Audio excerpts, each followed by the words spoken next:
അപ്പൊ ജീവിതത്തിന്റെ സങ്കല്പങ്ങൾ അധികം പറ്റാകാൻ പാടില്ല. അയൽവാസിയുടെ വീട് 2 നിലയാകുമ്പോ ഭാര്യ ഇവിടുന്ന് പറയും, നിങ്ങളും പോയിട്ട് ഗൾഫിൽ പോയിട്ട് 12 കൊല്ലായില്ലേ, ഇതുവരെ ഇപ്പോഴും കുടിലാണ്, എങ്ങനെങ്കിലും ഒരു കല്ലിടണം. കെട്ടിയവൻ തലേണ മന്ത്രവും കേട്ട് പിറ്റേന്ന് രാവിലെ പ്രമാണത്തിന്റെ കെട്ടെടുത്ത് ബാങ്കിൽ പോയി ഉള്ള കഴുത്ത് പണയം വെച്ചു. മോളെ, ഭർത്താവിന്റെ വരുമാനത്തിനപ്പുറം സമ്മർദ്ദം ചെലുത്തിക്കൂടാ. നീ ജീവിതത്തിന്റെ യാഥാർത്ഥ്യം അറിയണം. വിഷമസന്ധികളെ യുക്തിപരമായി അതിജീവിക്കണം. ലളിതമായി ജീവിക്കാൻ പഠിക്കണേ മോളെ. ഇല്ലാത്ത ആവശ്യങ്ങൾ ഉന്നയിച്ച് ഭർത്താവിനെ കൊണ്ട് കടം വാങ്ങിപ്പിച്ചിട്ട് നീ സന്തോഷിക്കരുത്. നീ എന്ത് വേണം? ഉള്ളത് കൊണ്ട് തൃപ്തിപ്പെടണം, ഉള്ളത് കൊണ്ട് സമാധാനിക്കണം, റാഹത്തായി ജീവിക്കാൻ പഠിക്കണം, കുട്ടികളെ ബോധ്യപ്പെടുത്തണം. ഇതാ ആ മക്കളൊക്കെ വാങ്ങുമ്പോ നിങ്ങൾ ഒന്ന് നിർബന്ധം ചൊലുത്തിയാൽ നമ്മൾ വിഷമിച്ചു പോകും. നമ്മുടെ ഉപ്പാക്ക് അത്ര വരുമാനമില്ല മോനെ, നിങ്ങളൊക്കെ പഠിച്ച് വലുതായി റാഹത്താവുമ്പോ അള്ളാഹു നമുക്ക് അനുഗ്രഹം ചെയ്യും. അങ്ങനെ മക്കളെ ഉപദേശിക്കണം, മക്കളെ നേരിന്റെ വഴിയിലേക്ക് കൊണ്ടുവരണം. അല്ലാതെ മത്സരിക്കാൻ നിന്നിട്ടാണ് നല്ലൊരു ശതമാനം ആളുകളും കടം വാങ്ങുന്നത്. എത്രയോ പ്രവാസികൾ ഇവിടെ വന്ന് വീടും വെച്ച് കല്യാണമൊക്കെ നടത്തി കയറി. ടെൻഷനോടെ ടെൻഷനാണ്, പ്രയാസത്തോടെ പ്രയാസമാണ്. ഇതുപോലെ എന്തിനാണ് മോനെ നീ നിന്യനായി ജീവിക്കുന്നത്? കടം വലിയ ഗൗരവമുള്ള വിഷയമാണ്. അറിയുമോ, ഒരാൾ കടം വാങ്ങിയിട്ട് മരണപ്പെട്ടു പോയാൽ റബ്ബ് ഏറ്റെടുക്കുന്ന വിധത്തിൽ ന്യായമുള്ള കടങ്ങൾ ഏതാണ്? കണ്ടില്ലേ? حدثنا جعفر بن عون حدثنا الإفريقي عن عمران بن عبد الله عن عبد الله بن عمرو قال قال رسول الله صلى الله عليه وسلم ثلاثة من تدين فيها ثم مات. ഒരാൾ കടം മൂന്ന് ആളുകൾ അവർ കടം വാങ്ങിയിട്ട് വീട്ടിയില്ല, അങ്ങനെ പോയാൽ അല്ലാഹു അവരെ തൊട്ട് കടം വീട്ടും. അങ്ങനെയുള്ള 3 ആളുകൾ അവരാരാണ്? റജുലുൻ യകൂനു ഫീ സബീലില്ലാഹ്, ഒരാൾ അല്ലാഹുവിന്റെ മാർഗത്തിൽ ദീനീ സേവനത്തിന് അല്ലെങ്കിൽ അല്ലാഹുവിന്റെ മാർഗത്തിൽ സമരത്തിന് പുറപ്പെട്ട ആളാ. അയാളുടെ ശക്തി കുറഞ്ഞു പോയി, എന്നിട്ട് അതാ ശത്രുവിന്റെ മേൽ അതിജയിക്കാൻ കടം വാങ്ങേണ്ടി വന്നു. ഫയമൂതു ഫലം യഖ്ലി, അവൻ കടം വാങ്ങിയിട്ട് വീടാൻ കഴിയാതെ മരിച്ചുപോയാൽ അവന്റെ കടം അല്ലാഹു ഏറ്റെടുക്കുന്നതാണ്. വറജുലുൻ മാത ഇൻദഹു മുസ്ലിമുൻ ഫലം യജിദ് മാ യുകഫിനുഹു, ഒരാളുടെ അടുക്കൽ വെച്ച് മറ്റൊരു മുസ്ലിം മരിച്ചു, കഫം പുടവയ്ക്ക് ഗതിയില്ല, പൊതിഞ്ഞടക്കാനുള്ള ഒരു വഴിയുമില്ല, കടം വാങ്ങുകയല്ലാതെ. അങ്ങനെ വാങ്ങിയിട്ട് വീടിയില്ല, മരിച്ചുപോയാൽ വറജുലുൻ ഖാഫ അലാ നഫ്സിഹിൽ ഫിത്ന, ഒരു ചെറുപ്പക്കാരൻ ഇങ്ങനെ ചിന്തിച്ചു, അതാ ഇപ്പൊ കല്യാണം കഴിച്ചില്ലെങ്കിൽ ഞാൻ വ്യഭിചാരിയായി പോകും, ഇപ്പൊ വിവാഹം ചെയ്ത് ഹലാലായ ദാമ്പത്യ ജീവിതത്തിലേക്ക് പോയില്ലെങ്കിൽ ഞാൻ തെമ്മാടിയായി പോകും. ഫതഅഫഫ ബിനികാഹി ഇംറഅത്തിൻ ബിദൈൻ, അങ്ങനെ കടം വാങ്ങിയിട്ട് കല്യാണം കഴിച്ചു. ഫമാത വലം യഖ്ദി, അവൻ കടം വീട്ടാതെ മരിച്ചുപോയാൽ ഫഇന്നല്ലാഹ അസ്സ വജല്ല യഖ്ദി അൻഹും യൗമൽ ഖിയാമ, ഖിയാമത്ത് നാളിൽ അല്ലാഹു തആല അവരുടെ കടം വീട്ടിക്കൊടുക്കുന്നതാണ്. കാരണം അവർ കുടുങ്ങിയപ്പോൾ വാങ്ങിയവരാണ്, ഗത്യന്തരമില്ലാത്തപ്പോൾ വാങ്ങിയവരാണ്. ചില ആളുകൾ കണ്ടില്ലേ, ഇന്ന് പാവപ്പെട്ടവരുടെ കല്യാണത്തിൽ പിരിവ് നടത്തി കെട്ടിക്കാറുണ്ട്. അവിടെ ചെന്നാലും കാണാം വീഡിയോ, അവിടെ ചെന്നാലും കാണാം തോന്നിവാസം, അവിടെ ചെന്നാലും കാണാം ധൂർത്ത്. അങ്ങനെ അടിച്ചു പൊളിച്ച് കളയുന്നില്ലേ? ഗൾഫുകാരൻ അവന്റെ പത്രാസ് കാണിക്കാൻ കടം വാങ്ങിയിട്ട് വിലസുന്നില്ലേ? അവന്റെ ഉള്ള് അറിയുന്നില്ല.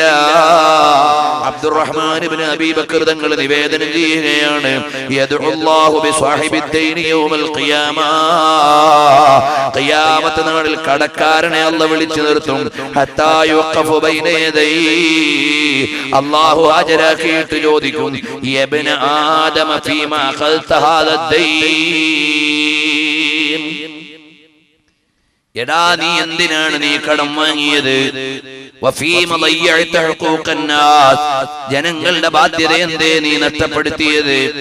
അപ്പോൾ പറയും, പടച്ചവനെ, ഇന്നക തഅലമു അന്നി അഖൽതു ഫലം അകുൽ വലം അശ്റബ് വലം അൽബസ് വലം മുദയ്യ വലാകിൻ തആല യദയ്യ ഇമ്മാ ഹറഖുൻ.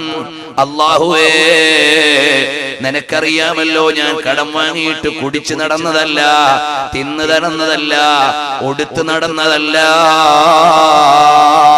ഒരു വിപത്ത് വന്നു പോയിട്ട് ഞാൻ കുടുങ്ങിപ്പോയതാണ്. ഒരു വിപത്ത് വന്നു പോയിട്ട് കുടുങ്ങിപ്പോയതാണ്. കടയങ്ങ് കത്തിപ്പോയി, അല്ലെങ്കിൽ മോഷ്ടാവ് കയറിയിട്ട് എന്റെ സാധനം എല്ലാം അടിച്ചുകൊണ്ടുപോയി, അല്ലെങ്കിൽ ഒരു ദുരന്തം വന്നുപോയി. അങ്ങനെയാണെന്ന് നിനക്കറിയാമല്ലോ റബ്ബേ.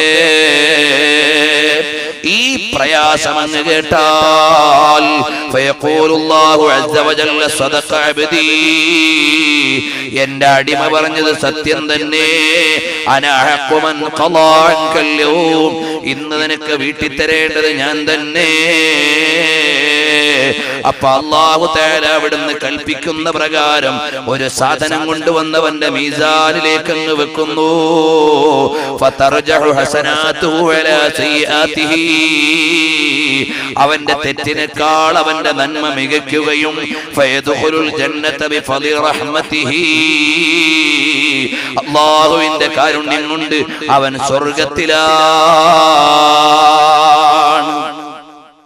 അപ്പൊ നമ്മൾ വാങ്ങുന്ന മിക്ക കടങ്ങളും ന്യായമായ കടമല്ല, നീതിയുള്ള കടമല്ല. ഒരു TV വാങ്ങാൻ കടം വാങ്ങിയതാണ്.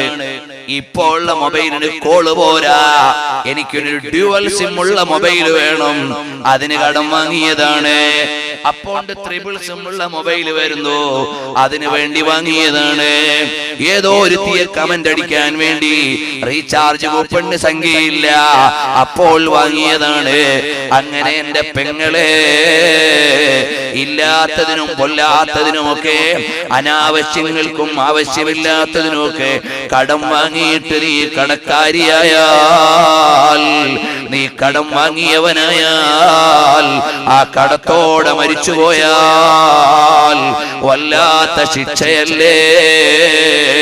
അല്ലാഹു കാത്തുരക്ഷിക്കട്ടെ. കടത്തോടെ മരിക്കുന്നതിന് തൊട്ട് അല്ലാഹു നമ്മളെ മുഴുവനും കാത്തുരക്ഷിക്കട്ടെ. നമ്മൾ എപ്പോഴും ദുആ ചെയ്യണം. മിൻ ഗലബത്തി ദൈൻ, കടം മികച്ചു പോയാൽ പിന്നെ അനങ്ങാൻ പറ്റൂല. വാങ്ങി വാങ്ങി കൊടുക്കാൻ ആർക്കും കഴിയാതെ പോയാൽ വളരെ പ്രയാസപ്പെട്ടു പോയി. അപ്പൊ നിങ്ങൾ ചോദിക്കും, മുസ്ലിയാരെ, കടം വാങ്ങി വാങ്ങി കുടുങ്ങി ഇറങ്ങാനും വയ്യ, ഇരിക്കാനും വയ്യ, ഒന്നും വയ്യാണ്ടായാൽ പിന്നെ ആത്മഹത്യ ചെയ്തൂടെ? പാടില്ല. അല്ലാഹു അനുവദിച്ചിട്ടില്ല. നിനക്ക് ലാസ്റ്റ് വരാൻ പോണ എന്താ? ഈ കടക്കാരെല്ലാം കൂടെ പിടിച്ച് നിന്നെ കൊണ്ട് ജയിലിലാകും. അവിടെ കിടന്നു. ഗവൺമെന്റ് നോക്കിയപ്പോ ഇവന് കെട്ടിയെടുക്കാനൊന്നുമില്ല. എന്നാൽ ഗവൺമെന്റ് നിന്നെ പാപ്പരായി പ്രഖ്യാപിച്ചു. എന്നാലും നീ ആത്മഹത്യ ചെയ്തിട്ട് നരകം വാങ്ങണ്ട. അതല്ലെങ്കിൽ നിന്നെ കടം കൊടുക്കാൻ തരാനുള്ള ആളുകളെല്ലാം കൂടി നിന്നെ കൊന്നുകളഞ്ഞു. എന്നാലും നീ ആത്മഹത്യ ചെയ്ത കുറ്റമുണ്ട് ഇല്ല എന്ന് പറഞ്ഞാൽ അത്തരം സാഹചര്യങ്ങളിൽ വരാതെ സൂക്ഷിക്കണം. അങ്ങനെ കുടുങ്ങിപ്പോയാൽ പോലും മരണം ചിന്തിക്കേണ്ടതില്ല. സ്വന്തം ശരീരം നീ കൊന്നുകളയാൻ ചിന്തിച്ചുകൂടാ. കാരണം എന്തേ? അല്ലാഹുവിനെ തവക്കുലാക്കി ജീവിക്കുന്നവർക്ക് റബ്ബ് വലിയ സഹായം നൽകുന്നുണ്ട്.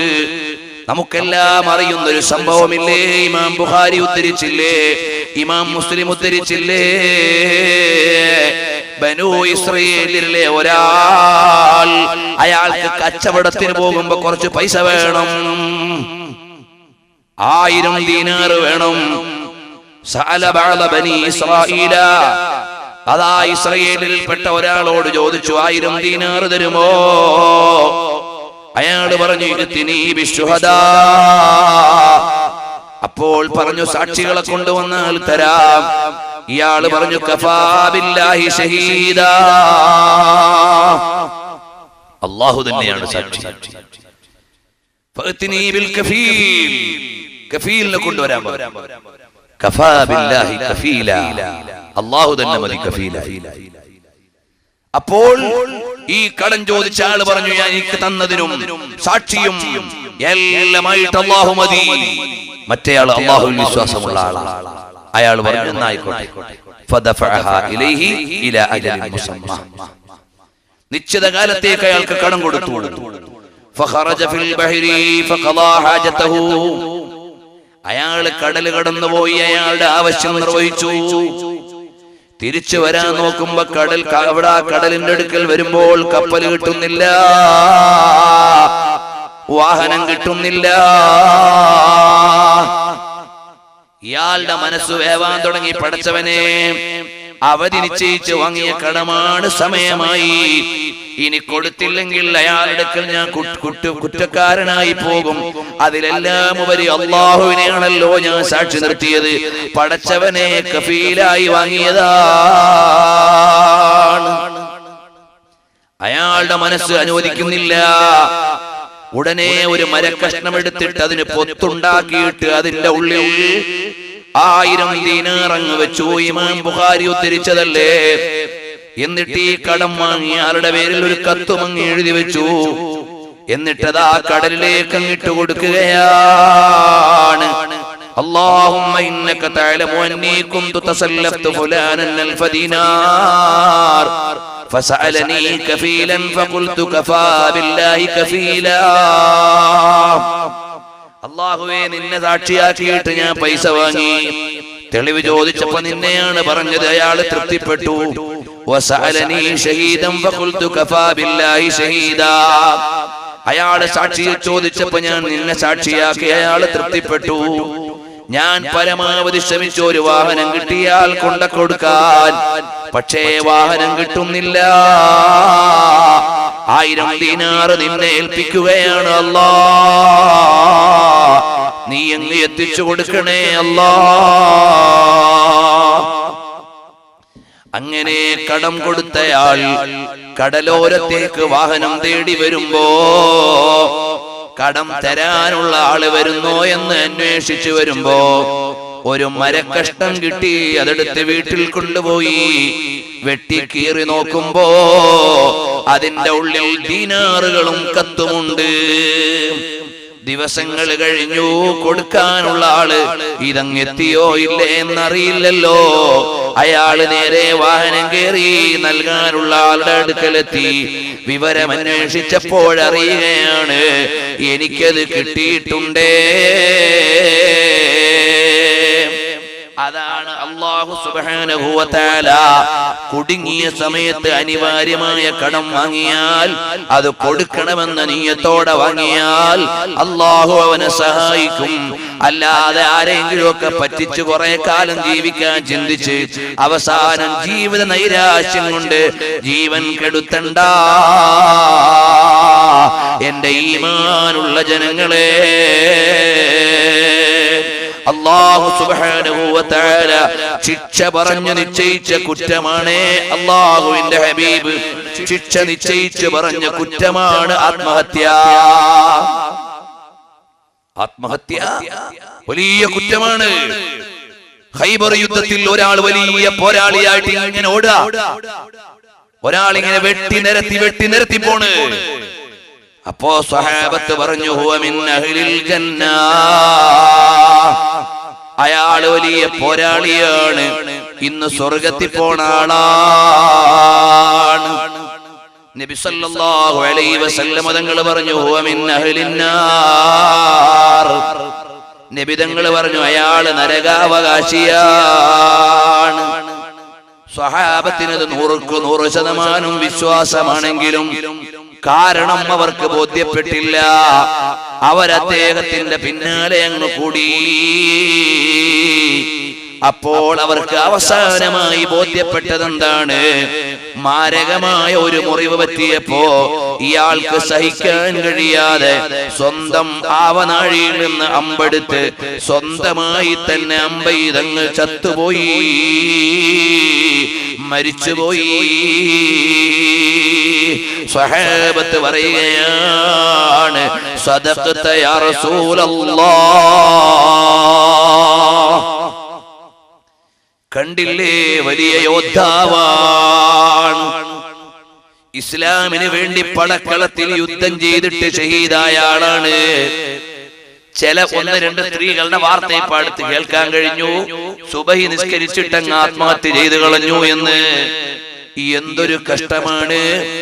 എനിക്കറിയാൻ കഴിഞ്ഞ മറ്റൊരു വാർത്തയാണ്, ഒരു പള്ളിയിലെ ഉസ്താദിനോട് ഒരു പെണ്ണ് വനിതാ ക്ലാസ്സിൽ എഴുതി ചോദിച്ചു, ആത്മഹത്യ കൊണ്ട് ഇസ്ലാമിൽ നിന്ന് പുറത്തു പോകുമോ? അപ്പൊ ഉസ്താദ് എന്ത് ചെയ്തു? മസ്അല പറഞ്ഞു കൊടുത്തു. ഇസ്ലാം എന്ന് പുറത്തു പോകുമെന്ന് ഗണ്ഡിതമായി പറഞ്ഞ കാര്യമല്ല ആത്മഹത്യ. നരകത്തിൽ പോകുമെന്നും ശിക്ഷയുണ്ടെന്നും ഹദീസിലുള്ളതാണ്. ഉള്ള മതമല്ലേ പറയാൻ കഴിയൂ. അപ്പൊ ഉസ്താദ് പറഞ്ഞു, അങ്ങനെ ഇസ്ലാം എന്ന് പുറത്തു പോകുമെന്നൊന്നും കിതാബിൽ തെളിവില്ല. ഈ പെണ്ണ് അതേ മനസ്സിൽ വെച്ചു, നേരെ അങ്ങ് പോയി ആത്മഹത്യ ചെയ്തു കളഞ്ഞു. ഇതുപോലെ എന്തെല്ലാം ദുരന്ത വാർത്തകളാണ് കേൾക്കുന്നത്. അല്ലാഹു ജല്ല ജലാലുഹു നമ്മളെ കാത്തുരക്ഷിക്കട്ടെ. ഉമ്മമാരെ, സഹോദരിമാരെ, ഒരാളെ വിഷം കുടിച്ചുകൊണ്ട് മരിച്ചാൽ നരകത്തിലാ വിഷം കുടിച്ചുകൊണ്ട് തന്നെ മാറി മറിഞ്ഞുകൊണ്ടിരിക്കുന്നതാണ്. ഒരാള് മലയുടെ മേലെ നിന്ന് ഉരുണ്ട് വീണിട്ട് മരിച്ചാൽ അത് പഴയ കാലത്തെ രീതികളാണ്, ഇന്നത്തെ പുതിയ സമ്പ്രദായമില്ലാത്ത കാലമാണ്. അതേ രീതിയിൽ തന്നെ റബ്ബ് നരകത്തിൽ ശിക്ഷിക്കുന്നതാണ്. ഒരാള് കയറി തൂങ്ങിയിട്ട് മരിച്ചാൽ അതേ ശിക്ഷ തന്നെ ആവർത്തിച്ച് നരകത്തിൽ കിട്ടുന്നതാണ്. ഒരാള് നരമ്പ് മുറിച്ചിട്ട് മരിച്ചാലോ അതേ ശിക്ഷ തന്നെ ഇങ്ങനെ ചെയ്തുകൊണ്ട് നരകത്തിൽ കിടക്കുന്നതാണ്. അല്ലാഹു കാത്തുരക്ഷിക്കട്ടെ. ഞാൻ ഇത്രയേറെ പറഞ്ഞത് സമീപകാലത്തെ 2-3 വാർത്തകൾ വല്ലാതെ വേദനിച്ചു പോയി. ഈ സമുദായത്തിന്റെ മക്കളുടെ കൽബിൽ പടച്ചവന്റെ വിധിയെക്കുറിച്ച് ചിന്തയില്ല. ഇടക്കാലത്ത് കണ്ടില്ലേ പ്രവാസികളുടെ ആത്മഹത്യ, ഒരാള് കണ്ടില്ലേ മദീനത്ത് ആത്മഹത്യ ചെയ്തു. എന്തൊരു ദുരന്തമാണ്. ഒരു മലയാളി മദീനത്ത് നിന്ന് ആത്മഹത്യ ചെയ്തു. അല്ലാഹു കാത്തുരക്ഷിക്കട്ടെ. ഇങ്ങനെ എന്തെല്ലാം തോന്നിവാസം. നമ്മുടെ ഉള്ളിൽ വേണ്ടത് അൽ ഈമാനു ബില്ലാഹ്, അല്ലാഹുവിനുള്ള ഈമാൻ കൽബിൽ ഉറക്കണം. അതോടൊപ്പം ദുനിയാവിനോടുള്ള പ്രണയത്തെക്കാൾ ഹബീബ് സല്ലല്ലാഹു അലൈഹി വസല്ലം തങ്ങളോടുള്ള ഇഷ്കങ്ങ് വളരണം. ആ ഇഷ്കിലായി വളർന്നു വന്നാൽ ഉമ്മമാരെ, നമുക്ക് ഹബീബിന്റെ കൂടെ സ്വർഗത്തിലെത്താം. റസൂലുള്ളാഹിന്റെ മുഹിബ്ബീങ്ങളിൽ പെട്ടിട്ട് ജീവിക്കണം, അതിലായി മരിക്കണം. ഹബീബിലേക്ക് നന്നായി മനസ്സുള്ള ആളുകളായി ജീവിക്കണം. മുൻഗാമികൾ മുഴുവനും പഠിപ്പിച്ചില്ലേ, നിങ്ങളുടെ മക്കൾക്ക് നിങ്ങൾ ചെറുപ്പത്തിലേ പഠിപ്പിച്ചു കൊടുക്കണം. അല്ലിമൂ ഔലാദക്കും മഹബ്ബത്ത റസൂലില്ലാഹ്, അല്ലിമൂ ഔലാദക്കും മഹബ്ബത്ത ആലി ബൈത്തി റസൂലില്ലാഹ്, അല്ലിമൂ ഔലാദക്കും ഖിറാഅത്തൽ ഖുർആൻ. നിങ്ങളുടെ മക്കൾക്ക് റസൂലുള്ളാഹി തങ്ങളോടുള്ള ഇഷ്ക് പഠിപ്പിക്കണം, അഹ്ലു ബൈത്തിനോടുള്ള മഹബ്ബത്ത് പഠിപ്പിക്കണം. അങ്ങനെ നല്ല മക്കളായി അവര് വളർന്നു വരണം. ആ റസൂലുള്ളാഹിനെ ഇഷ്ക് വെച്ച് ഒരല്പസമയം പറഞ്ഞുകൊണ്ട് ഞാൻ നിർത്തുകയാണ്. എല്ലാ മഹാന്മാരും രക്ഷപ്പെട്ടത് റസൂലുള്ളാഹി തങ്ങളോടുള്ള ഇഷ്ക് കൊണ്ടാണ്. ഇമാമിങ്ങളെല്ലാം ശാഫിഈ ഇമാം തങ്ങൾ പറഞ്ഞില്ലേ, മാ ബൈന സ്വദ്രി വസുറതി തിസ്ഉ അംറാദിൻ മഖൂഫാ ലവിൻ ഫറദ മിൻഹാ കാന ഖാതിലാ. എന്റെ പൊക്കിളിന്റെയും നെഞ്ചിന്റെയും ഇടയിൽ 9 രോഗങ്ങളുണ്ട്. ഓരോ രോഗങ്ങളും മരണകാരണമാകാൻ പറ്റുന്ന രോഗമാണ്. ആ രോഗം വെച്ചുകൊണ്ടല്ലേ ശാഫിഈ ഇമാം തങ്ങൾ ഇബാദത്ത് ചെയ്തത്, ശാഫിഈ ഇമാം തങ്ങൾ മദ്ഹബിനെ തദ്വീൻ ചെയ്തത്, ശാഫിഈ ഇമാം തങ്ങൾ ദർസ് നടത്തിയത്, ശാഫിഈ ഇമാം തങ്ങൾ ദീനിന്റെ പ്രബോധനം നടത്തിയത്. ഇതുപോലെ എല്ലാ ഇമാമിങ്ങളും വളരെ പ്രയാസം അനുഭവിച്ചു. ജയിലിൽ കിടന്നില്ലേ മാലിക് ഇമാം തങ്ങൾ, ചാട്ടവാറ് കൊണ്ട് അടികൊണ്ടില്ലേ അഹ്മദ് ബിൻ ഹംബൽ തങ്ങൾ? ഇമാം ബുഖാരി തങ്ങളും പീഡനങ്ങൾ അനുഭവിച്ചില്ലേ? സുയൂത്തി ഇമാം തങ്ങൾ ജയിലിൽ കിടന്നില്ലേ? ഇബ്നുൽ ലസീർ കിണറ്റിൽ ഇരുന്ന് കിതാബ് എഴുതേണ്ടി വന്നില്ലേ? അങ്ങനെ എല്ലാ മഹാന്മാരും പ്രയാസങ്ങൾ അനുഭവിച്ചു. ലോകത്തിന്റെ നേതാവ് മുഹമ്മദുർ റസൂലുള്ളാഹ് സല്ലല്ലാഹു അലൈഹി വസല്ലം തങ്ങൾ പട്ടിണി കിടന്നിട്ട് അവസാനം അബൂ താലിബ് എന്ന മുത്താപ്പാന്റെ താഴ്വരയിൽ നിന്ന് പച്ചില കഴിച്ചിട്ട് ആടിന്റെ കാഷ്ടം പോലെയാണ് അവരെന്ന് ബാത്റൂമിൽ പോയാൽ അതുപോലെ കഷ്ടത അനുഭവിച്ചില്ലേ?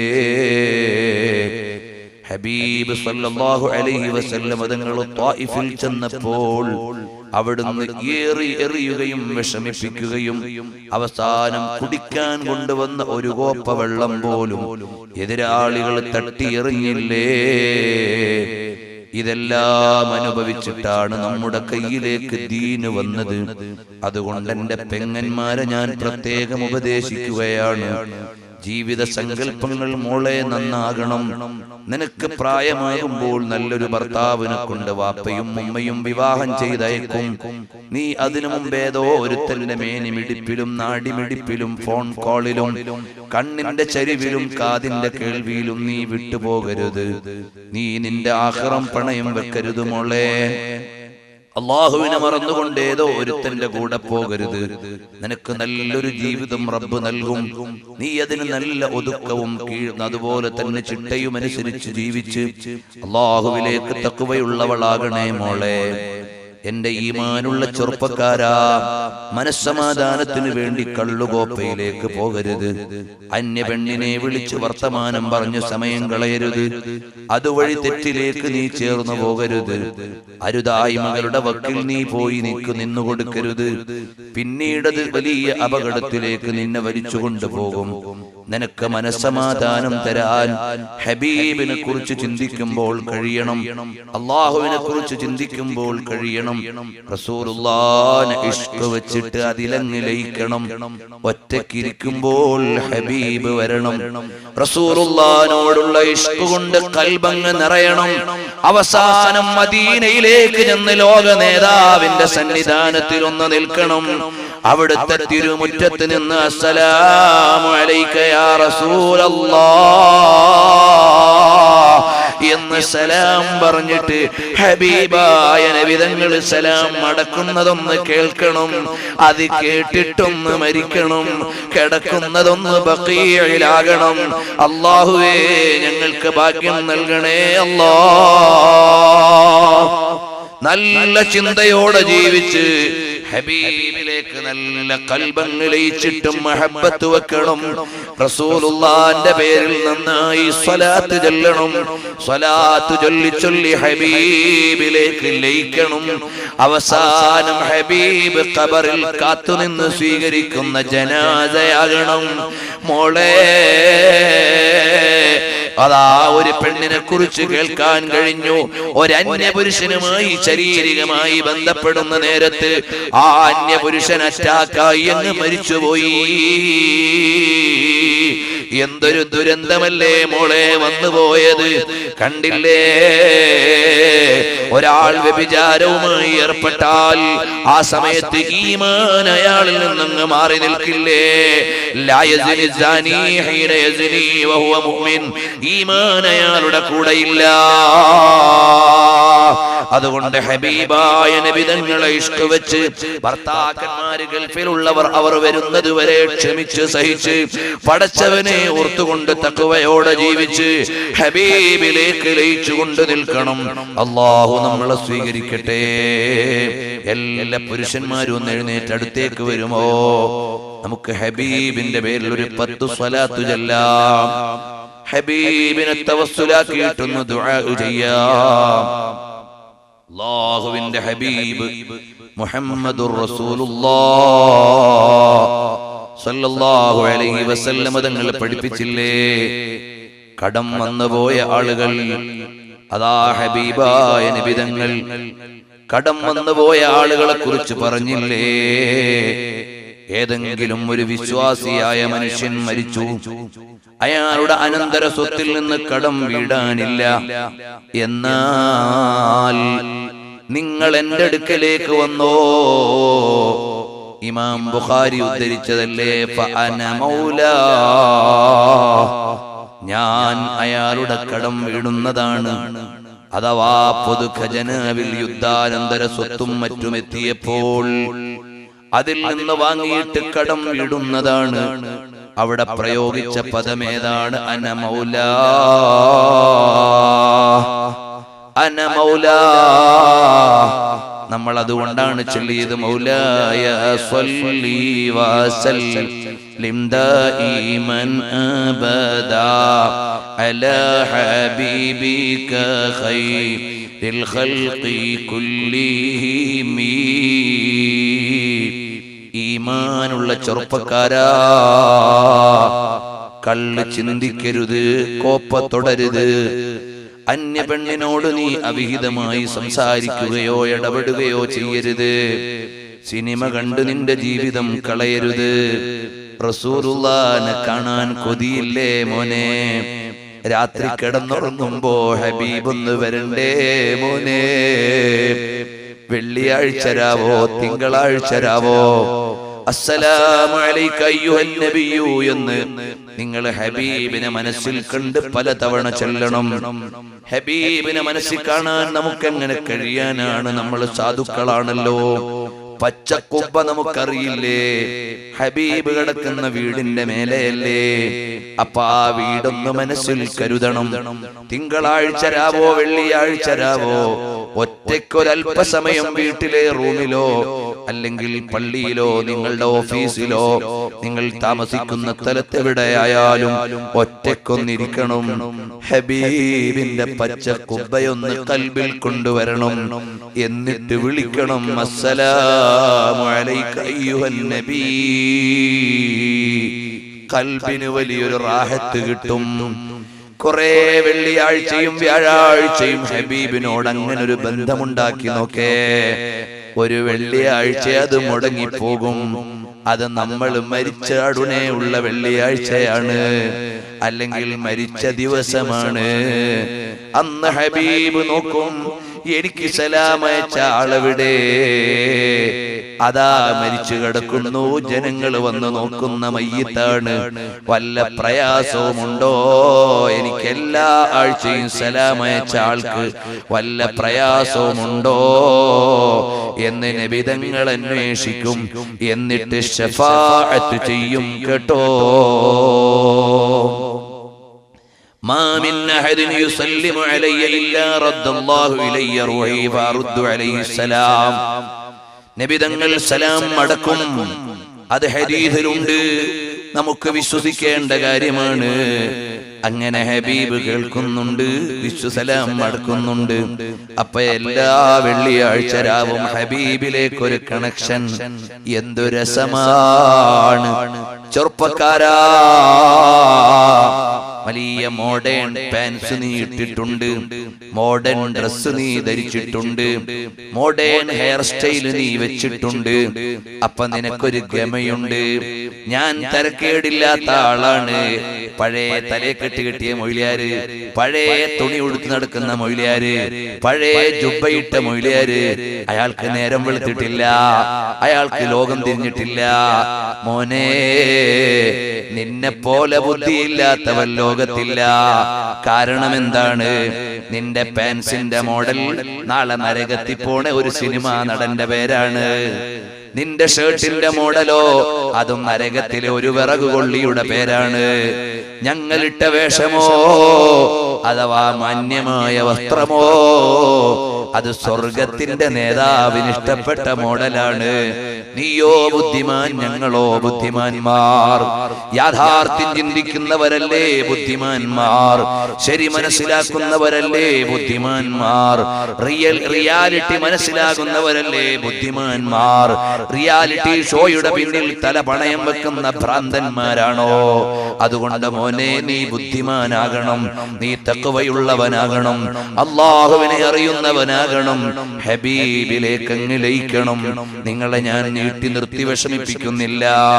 കണ്ടില്ലേ അഹ്മദ് ബിൻ ഹംബൽ റളിയല്ലാഹു അൻഹു ആരാണ്? നാലാമത്തെ മദ്ഹബിന്റെ ഇമാമാണ്. ആ മദ്ഹബിന്റെ ഇമാമായ അഹ്മദ് ബിൻ ഹംബൽ ശൈബാനി റളിയല്ലാഹു അൻഹു അയൽവാസി ഒരു തെറ്റു ചെയ്യുന്ന ആളാണ്. അയാൾക്ക് സലാം പറയാറില്ല. കാരണം ഇസ്ലാമിന്റെ ഒരു അച്ചടക്ക സമീപന രീതിയാണ്. കള്ളു കുടിക്കുന്നവൻ മതത്തിന്റെ നിയമത്തെ ലംഘിച്ചവനാണ്. പിന്നെന്തിനായി മതത്തിന്റെ അഭിവാദ്യം? അവന് തെറ്റു ചെയ്ത പോലീസുകാരന് ഡിസ്മിസ് ഉണ്ട്, സസ്പെൻഷൻ ഉണ്ട്, അതുപോലെ തന്നെ ഡീഗ്രഡേഷൻ ഉണ്ട്, പല കാര്യങ്ങളും ഇല്ലേ. ഇസ്ലാം സമ്പൂർണമായ മതമാണ്. അപ്പൊ തെമ്മാടിയോടും നല്ലവനോടും സലാം പറഞ്ഞിങ്ങനെ നടന്നാ പിന്നെ എന്ത് പ്രോട്ടോകോൾ ആണ്? അപ്പോൾ കള്ളുകുടിക്കുന്നവൻ, താരിഖുസ്സലാത്ത്, വ്യഭിചാരി, തോന്നിവാസി, പലിശ വാങ്ങുന്നവൻ, പലിശ കൊടുക്കുന്നവൻ, അവനോടൊന്നും സലാം പറയേണ്ടതില്ല. അവൻ തെമ്മാടിയാണ്. ആരും അങ്ങനെ വിളിച്ച് നാട്ടി മുസീബത്തൊന്നും ഉണ്ടാക്കരുത്. സത്യത്തിൽ അവൻ തെറ്റുകാരനാണ്. അബദ്ധത്തിൽ പെട്ടുപോയവനാണെങ്കിൽ തൗബ ചെയ്തു വരട്ടെ. അല്ലാഹു നമ്മുടെ എല്ലാവരുടെയും പാപം പുറത്തു തരട്ടെ.